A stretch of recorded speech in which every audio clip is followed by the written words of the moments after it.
తెలంగాణలో దారుణ సంఘటన. తండ్రిని కాపాడబోయే గోదావరిలో పడిపోయిన కూతురు.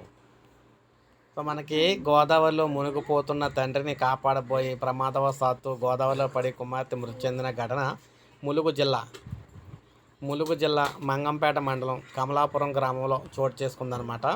ఇందుకు సంబంధించి స్థానికులు తెలిపిన వివరాలు ఇలా అయితే ఉన్నాయి. కమలాపురంలోని ఆటో స్టాండ్ ఏరియాకు చెందిన తాటిపల్లి రాజేందర్ తన చిన్న కుమార్తె తాటిపల్లి నిఖితతో కలిసి సాయంత్రం గ్రామ సమీపంలోని గోదావరికి వెళ్లారు. గోదావరిలో స్నానం చేయడం కోసం తన మొబైల్ను గోదావరి ఒడ్డున ఉన్న కుమార్తె నిఖితకు ఇచ్చి గోదావరిలో దిగి స్నానం చేస్తున్నాడు. ఈ క్రమంలో తాటిపల్లి రాజేందర్ గోదావరి నీటిలో మునిగిపోవడం గమనించిన ఒడ్డున ఉన్న నిఖిత తండ్రిని కాపాడేందుకు తండ్రికి చేయి అందించబోయి గోదావరిలో పడిపోయింది.